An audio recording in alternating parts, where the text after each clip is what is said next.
All right, well, we will move on. Number 11 is public participation, but I've been informed that we do not have any speakers signed up today. So we will move right along. Okay. It's a Monday, and I skipped number 10. So we need to approve the minutes of the December 12th, 2022 board meeting. Do I have a motion? Ms. Huddle? I move that we approve the minutes of the December 10th, 2022 board meeting. Do I have a second? A second. Ms. Barnhart? Do we have any discussion for the minutes? All right, hearing none, I will call for the vote. All in favor? Ms. Blackburn, I Yes. believe I made a mistake and I said December 10th. It should have said December 12th, 2022. Okay. I heard December 12th, but you may have said that. So, so we'll just make sure that the record reflects the minutes of the December 12th, 2022 board meeting. So hearing no discussion, all in favor of approving the minutes? Mr. Hogan made it right back in time. First vote. All right, that carries at 7-0. And I got ahead of myself on public participation, but just to reiterate, we do not have any speakers signed up for public participation tonight. So that will move us to our action agenda. Number 12, action as necessary or appropriate on matters discussed in executive session. Do I have any motions? I move that we approve the selected employment items per Exhibit A. Do I have a second? Mr. Hogan seconds. Do I have any discussion? All right, hearing none, I'll call for the vote. All in favor of approving selected employment items under A? That carries 7-0.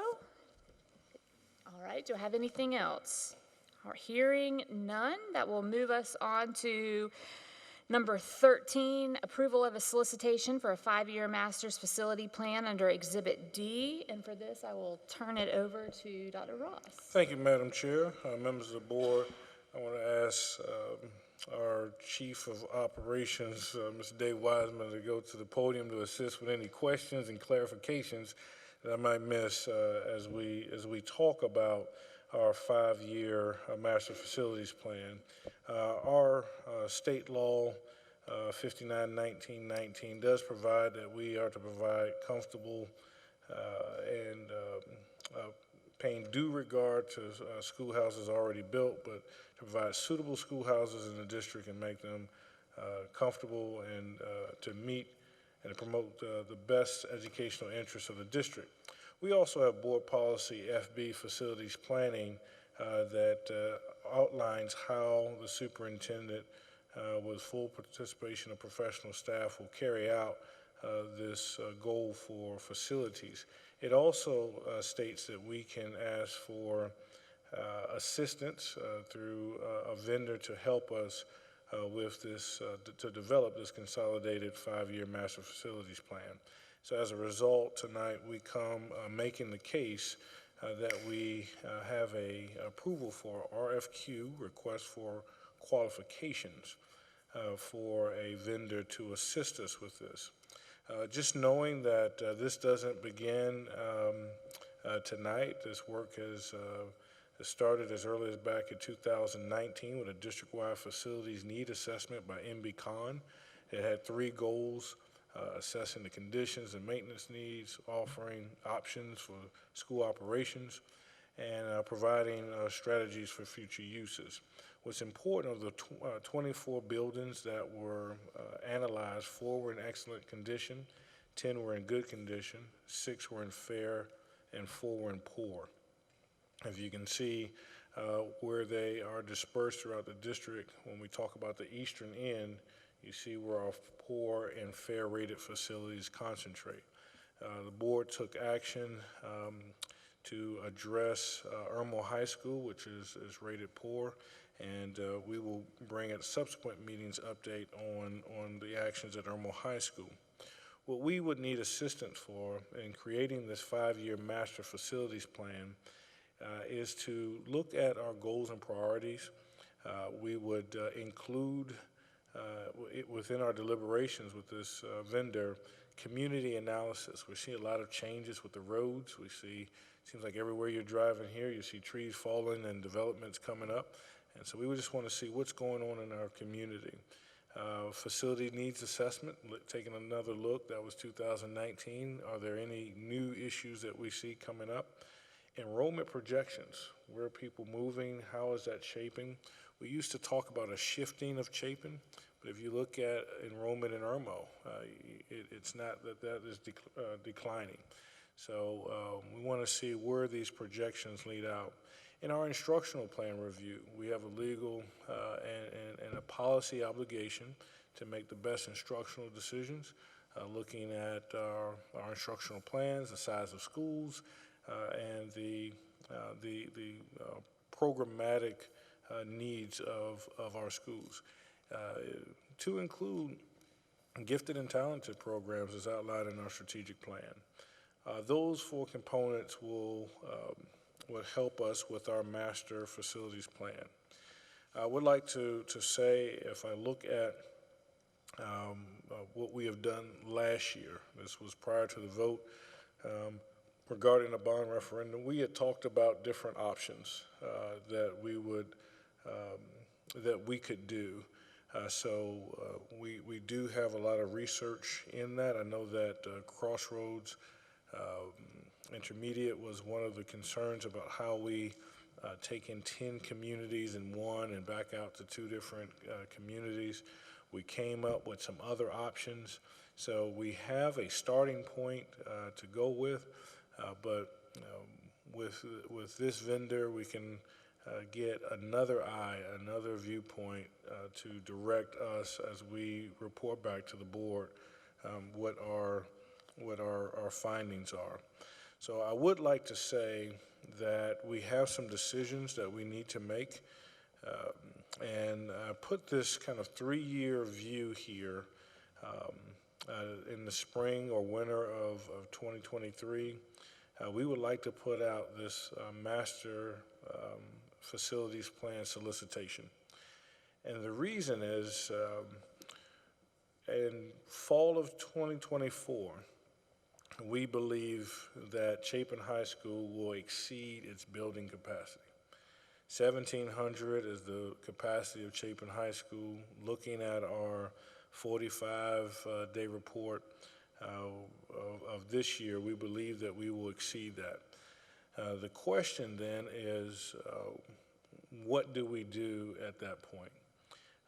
And we're looking at all options, not saying all the options are great, Madam Chair, members of the board, but we have to make a decision of, if we can't put the students in the building, what do we do? And so we've looked at options such as, do you float teachers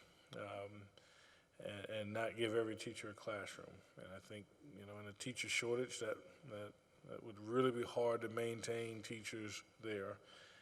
Do we look at taking out science labs and converting them to classrooms? Yeah, I think it diminishes the instructional model of science and STEM, but these are options that we've considered.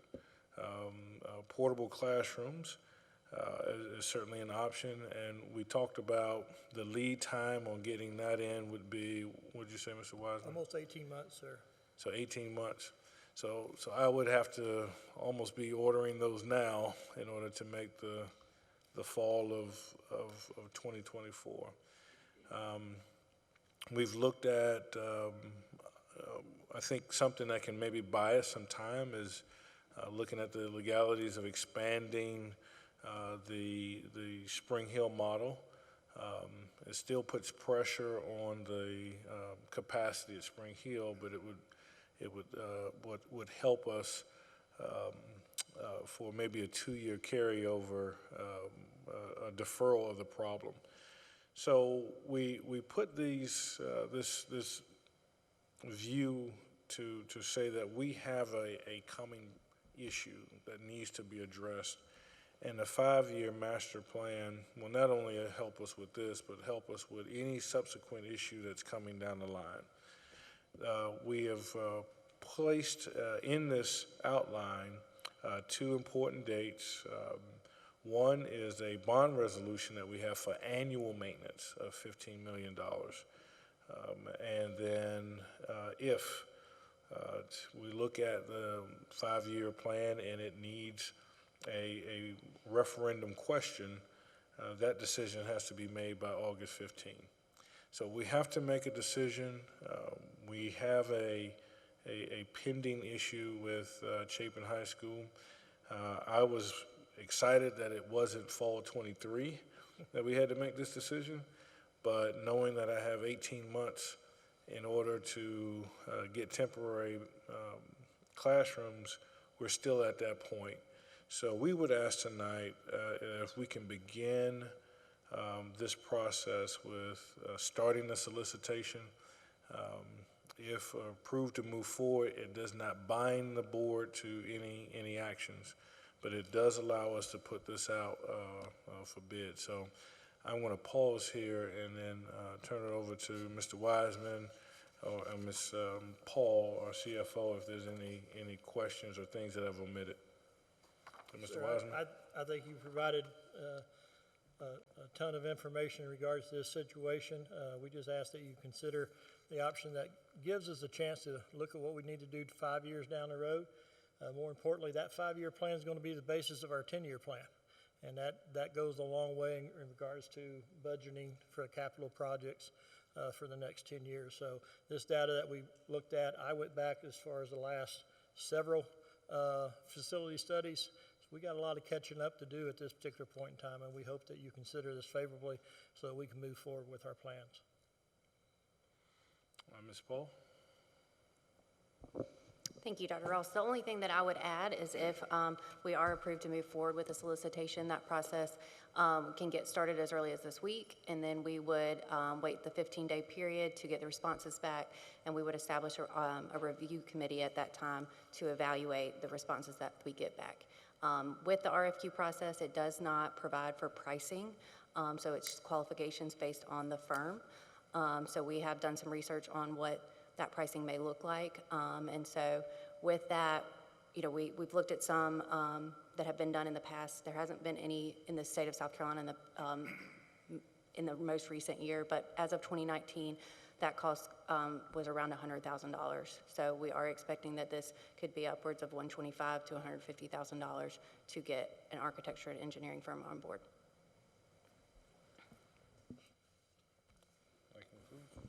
Ms. Huddle? It's not a question, but just a comment. $150,000 is a lot of money, and I'm concerned that, I think we should do this. I don't question doing this, but I'm concerned that we haven't really put our goals and priorities. We haven't decided what those are first.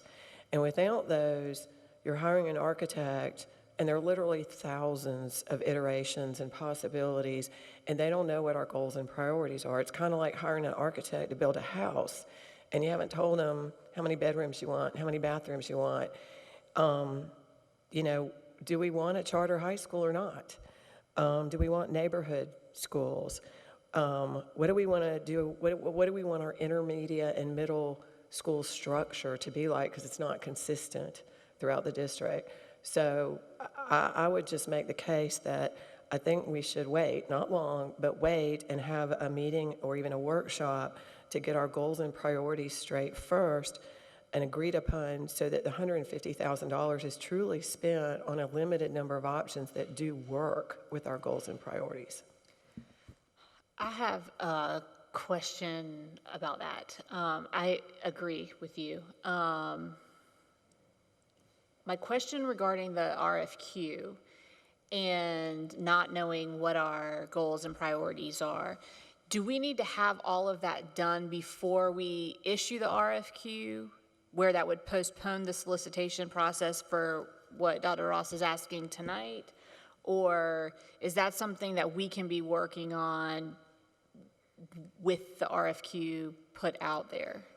That may sound like a silly question. I mean, my knee-jerk reaction is that we would need to have our priorities done first, but I also know, like, we're looking at, there's a lot of factors in this, so I'm just curious.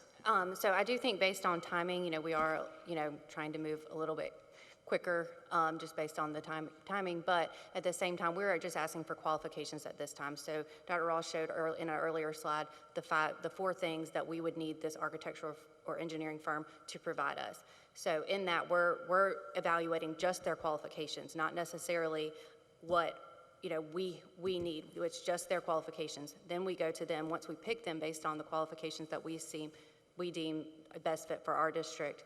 Then we work with them on establishing what those goals are, what those plans are, what we want as a district. So that's why you go the RFQ route versus an RFP. All right, so we wouldn't need to put a dollar amount on it at the RFQ level. You can't put a dollar Okay, amount on it. okay, I'm just making sure. Yes, ma'am. Okay. If I could add, we're not spending any money. We're just asking We're for just asking. information, who's interested. We've got 15 days that it has to be out there anyway. That gives us time to start building this plan, getting the information that you asked for. So before we even select or go into the process of giving anyone money, we have that plan available to the board and to the district. Right. But we are in a tight window, ma'am. For what it's worth, I think a workshop on this is a good idea. But there's a lot going on, but does anybody else have any questions, comments? I just had a question. Could it be done at kind of the same pace? While this is being done, the workshop's being done, and then come together? Is That's that our kind of the intent plan? here tonight, yes, ma'am. Okay. Okay. Does anybody else have any questions? Do we have a motion? Mr. Hogan? I'd like to make the motion that the board approves the district solicitation of an RFQ for services of a qualified architectural firm to assist with the development of a 5-year master facilities plan in accordance with policy FB, facility planning, issued 10/21. Do you have a second? I second that. Mr. Satterfield? All right. Any more discussion regarding Mr. Hogan's motion? All right, I'll call for the vote. All in favor of Mr. Hogan's motion? All right, that carries 7-0. So we have approved item 13.